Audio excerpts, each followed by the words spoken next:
Damn, bro. That's only 3. Dude, I freaking hate back squats, actually.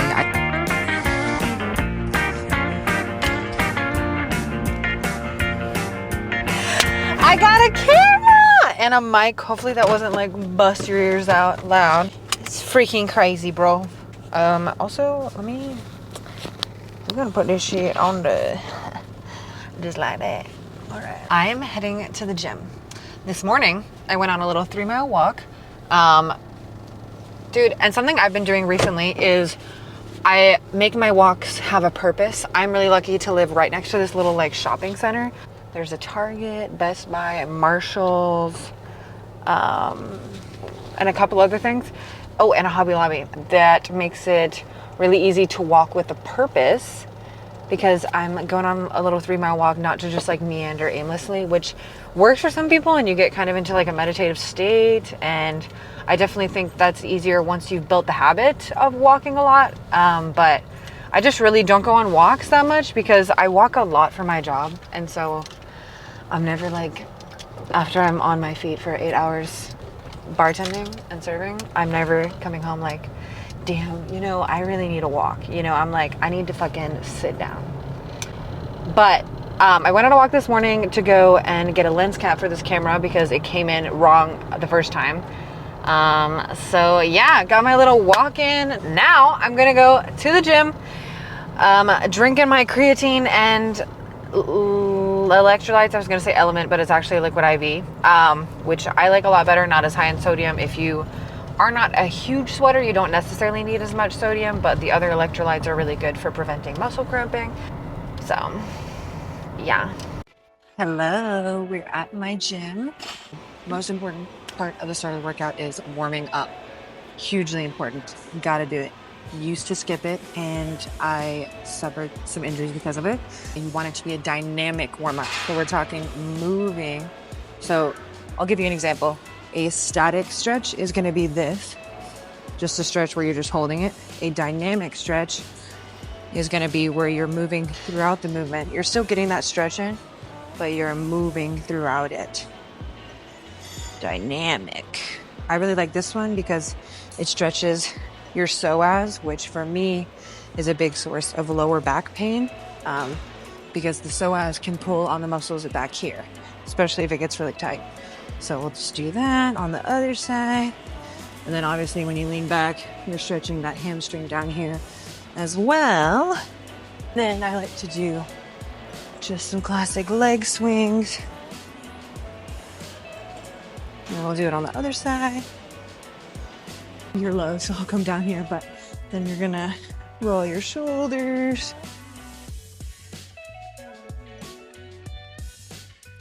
Other side. Perfect. And then I also like to do some low squats.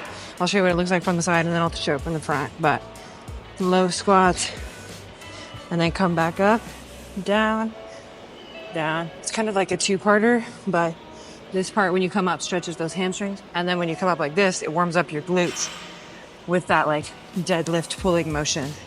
And then down here, obviously we're flexing using those hip flexors.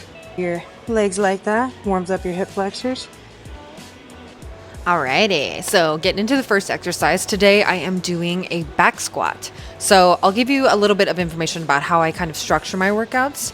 I like to do a lower body push, which today, as you can see, I'm doing a back squat, a lower body pull. Today I end up doing a deadlift, and then I also do always an upper body push and an upper body pull. And when it comes to upper body, I do also alternate between days where I do upper body vertical pushes and pulls, think like a pull-up and a overhead press, and horizontal pushes and pulls, think of like a bent over row and a push-up. And this just makes sure I'm challenging all parts of my body in all planes of motions, so it's very functional. And I also do really prioritize compound movements in my workouts. Okay, I'm in between sets, so I'm gonna tell you a little bit about it. So first of all, anytime I do bar, focus on me. There we go. Anytime I do anything with a barbell, I warm up with the barbell. So deadlifts, bar squats, bent over rows, anything like that. Always warm up with that and then go my weight from there. So I usually do one warm up set with a lighter weight than my working weight, which my working weight right now is 35s on either side. So my working weight right now is 115. I got 35s on both sides, but my warm up weight is 95 with 25s on either side. So yeah, I warm up with both the barbell, then a light set, and then I go into my 3 working weight sets. That's how I kind of structure that. And I do the same thing for deadlifts and any other weight that I'm using barbell for. Okay, next set. Let's go. I don't care how heavy you do or don't think you're going, put your safeties on. I'm trying to push more weight in back squats, and so especially when doing that, put your safeties on.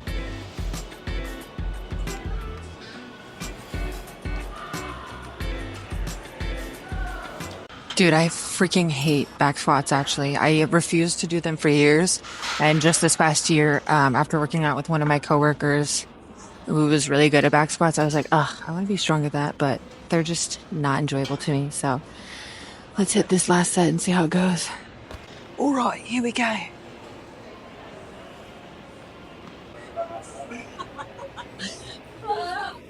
Damn, bro. That's only 3.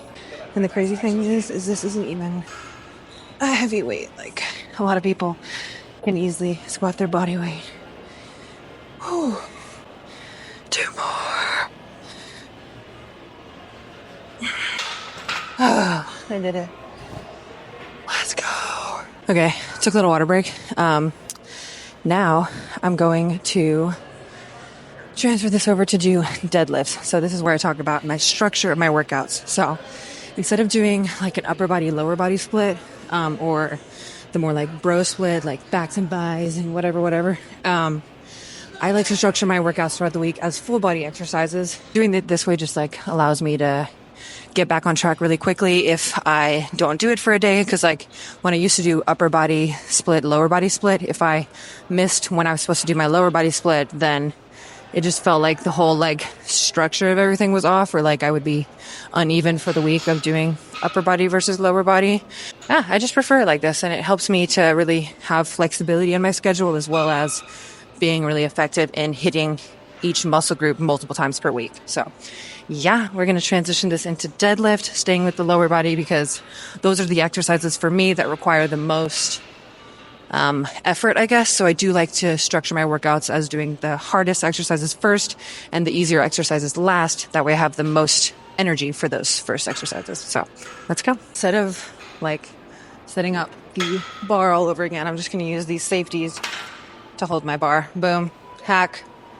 All right, and going into the second exercise, deadlifts. Just like I said before, any exercise I do with the barbell, I always warm up with just the bar. So I'm going ahead and getting some activation going on those hamstrings and glutes, really focusing on pushing my legs through the floor rather than pulling with my lower back. And then we're gonna move up in weight and still keeping that same form. I'm going to go ahead and rep out 10 reps of this lighter weight and then move into my working weight.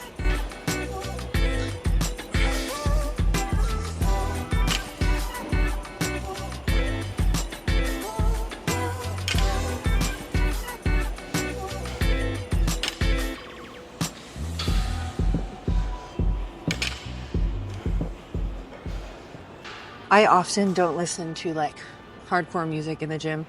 Or, I mean, I wouldn't say that. I listen to whatever I'm listening to at the time. Right now I'm listening to Casey Musgraves. Love her. I straight up just sit down, crisscross, and stare at nothing between sets at the gym.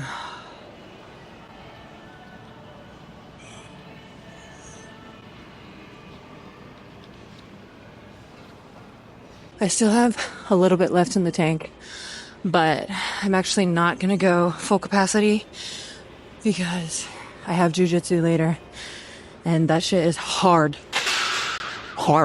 So, on to upper body, let's go. This is probably going to be a terrible angle for me for overhead press, but it's all right. You know, do it for the van. Like I said before, we're gonna start with just the bar. Let's do it.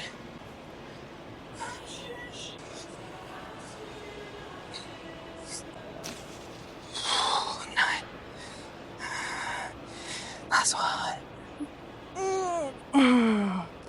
Now, you might be laughing about how hard just the bar seemed, but just a girl, dude. This shit is hard.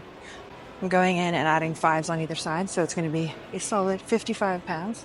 This is pretty much my working weight with these because, like I said, it's a hard maneuver to do. Let's go.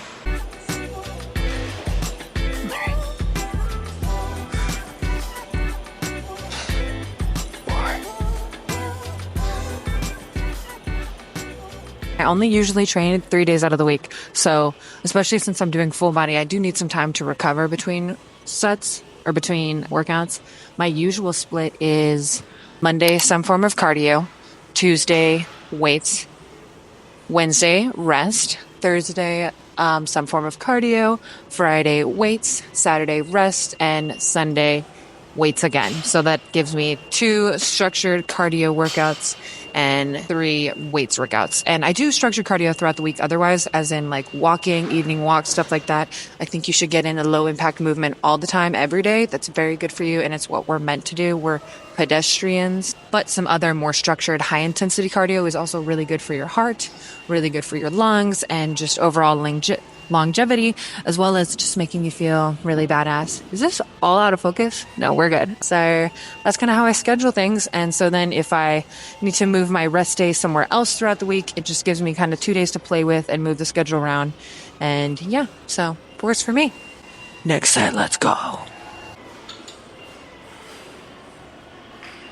Okay, my gym is doing some construction right now, it looks like, but it's a little bit darker because I just moved to the cable machine. I love to do my pulling upper body exercises, whether it's overhead pull or horizontal pull. Love to do them with the cable machine because it's consistent resistance. So I'm going to do, I think, some single hand overhead pulls. I don't really know what to call them. There's a name for them. I'm blanking on it right now. Maybe editor me will put that in. Yeah, let's do that. I like to get into kind of a kneeling pose and just pull like this.